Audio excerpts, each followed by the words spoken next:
আপনার লোকজন চলে আসছে না সবাই? লিস্ট করে দিতে বলেন, লিস্ট করে দিতে বলেন, লিস্ট। যারা জামালপুর থেকে এসছে, যারা জামালপুর থেকে এসছে লিস্ট করে দেন।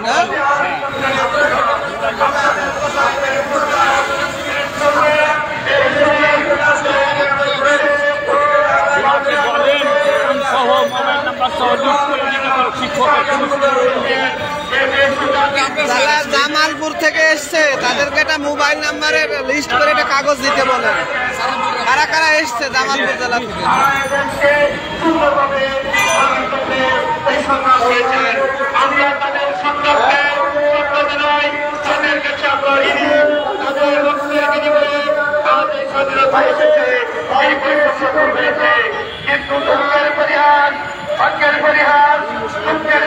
আমাদের জাতীয়করণ প্রত্যাশী জোটের আজকের গ্যাদারিং ফর ন্যাশনালাইজেশন কর্মসূচি শুরু হতে যাচ্ছে। আর কিছুক্ষণ পরেই আমরা আমাদের কর্মসূচি শুরু করব।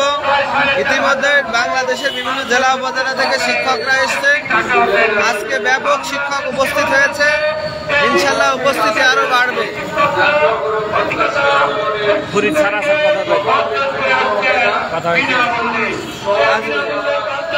আমাদের সাথে উপস্থিত হয়েছেন রাজশাহী গোদাগাড়ির ধর্মপুর কলেজের ভাইস প্রিন্সিপাল উপাধ্যক্ষ আব্দুল আমিনুল ইসলাম স্যার, উপাধ্যক্ষ আমিনুল ইসলাম স্যার। স্যার কাছে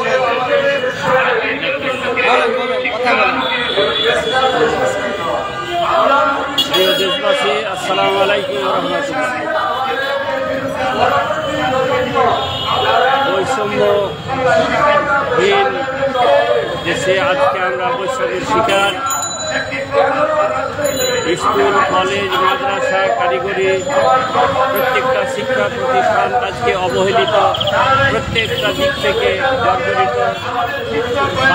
একজন স্কুলের শিক্ষকের মাত্র 12,000 টাকা বেতন, 25% উৎসব ভাতা, বাড়ি ভাড়া দেওয়া হয় 1,000 টাকা, মেডিকেল দেওয়া হয় 500 টাকা। এটা একটা উন্নত দেশে এটা মেনে নেওয়া যায় না।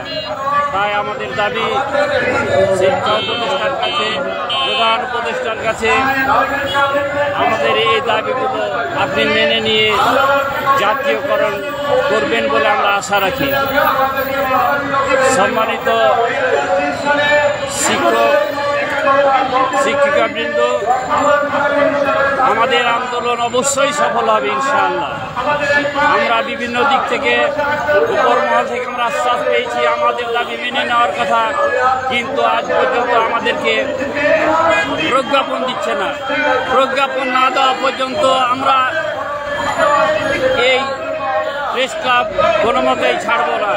যতক্ষণ পর্যন্ত আমাদের দাবি মেনে না নেওয়া হবে ততক্ষণ পর্যন্ত আমরা এই প্রেস ক্লাবে বসে থাকবো। আমাদের লাগাতার কর্মসূচি চলছে ইনশাআল্লাহ। যদি সরকার বাহাদুর মেনে আমাদের অভিযোগ, আমাদের দাবিগুলো মেনে না নেয়, তাহলে আমরা এই সামনে কঠোর থেকে কঠোরতর আমরা আন্দোলনে যাব ইনশাআল্লাহ। দরকার হলে আমরা সামনে এসএসসি পরীক্ষা, দাখিল পরীক্ষা আমরা বর্জন করব শিক্ষকেরা। এবং সামনে থেকে আমাদের কর্মসূচি আসছে, তালা ঝুলিয়ে দিব আমরা স্কুল, কলেজ, মাদ্রাসায়। এই জন্য সম্মানিত শিক্ষকবৃন্দ, আপনারা সচেতন থাকবেন। যারা এখনো আসেন নাই তাদেরকে আসার জন্য আহ্বান জানাচ্ছি। আমাদের যেহেতু লাগাতার কর্মসূচি আজ হবে, আগামীকাল হবে, এই লাগাতার কর্মসূচিতে আপনারা পর্যায়ক্রমে অংশগ্রহণ করবেন এই আশা ব্যক্ত করে আমি আমার কথা শেষ করছি।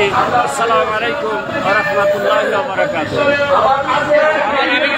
ধন্যবাদ। আমাদের জাতীয় প্রেস ক্লাবের সামনে আজকে শিক্ষকদের ব্যাপক উপস্থিতি। ইনশাআল্লাহ আমরা আমাদের কর্মসূচি চালিয়ে যাব, আমরা সফল হব ইনশাআল্লাহ।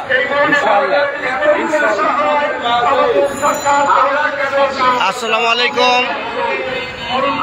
সুপ্রিয় শিক্ষকবৃন্দু, আপনারা অবগত আছেন আমরা 12 তারিখ থেকে লাগাতার কর্মসূচিতে অবস্থান করছি। আজকে আমাদের অধিকার আদায়ে আমাদের এগিয়ে আসতে হবে। আপনারা প্রেস ক্লাবে এগিয়ে আসুন। আপনাদের কাছে উদাত্ত আহ্বান থাকবে, শুধু শিক্ষক মন্ডলী ভাই ও বোনেরা, আপনাদের কাছে উদাত্ত আহ্বান থাকবে, আপনারা প্রেস ক্লাবে চলে আসুন, আন্দোলনকে জোরদার করুন।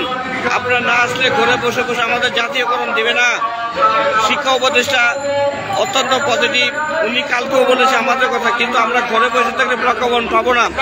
প্রজ্ঞাপন নিতে হলে আমাদের প্রেস ক্লাবে আসতে হবে, তবে আমরা আন্দোলন সফল করতে পারবো।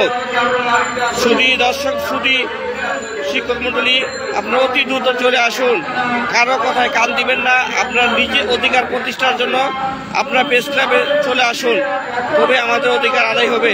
আপনারা আসুন, দেখুন আমাদের আন্দোলন কি পর্যায়ে গেছে। আমরা আজকে প্রচুর লোক উপস্থিত হয়েছি, আরও লোক দরকার। সবাই চলে আসবেন। সবাই এই 1000 টাকা বাড়ি ভাড়া, 500 টাকা মেডিকেল ভাতা, উচ্চ ভাতা 25% একটা পরিবর্তন করতে চাইলে তাড়াতাড়ি প্রেস ক্লাবে চলে আসবেন। আবারও আপনাদের উদ্যত আহ্বান জানিয়ে আমি এখানে শেষ করছি।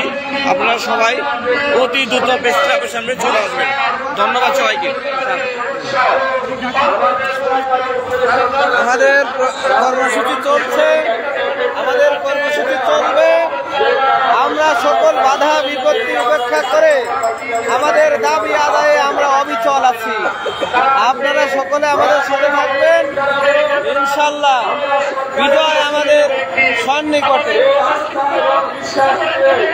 গতকাল ডিসি সাহায্য করেছে, ডিসি সম্মেলনে গতকালে কথা বলে আইন উপদেষ্টা ঢাকা ইউনিভার্সিটির একজন আইন বিশেষজ্ঞ, আইনকে পর্যালোচনা দেখে আইনের মধ্যে আমরা পড়ছি না। ইনশাআল্লাহ আইনের বাইরে আমরা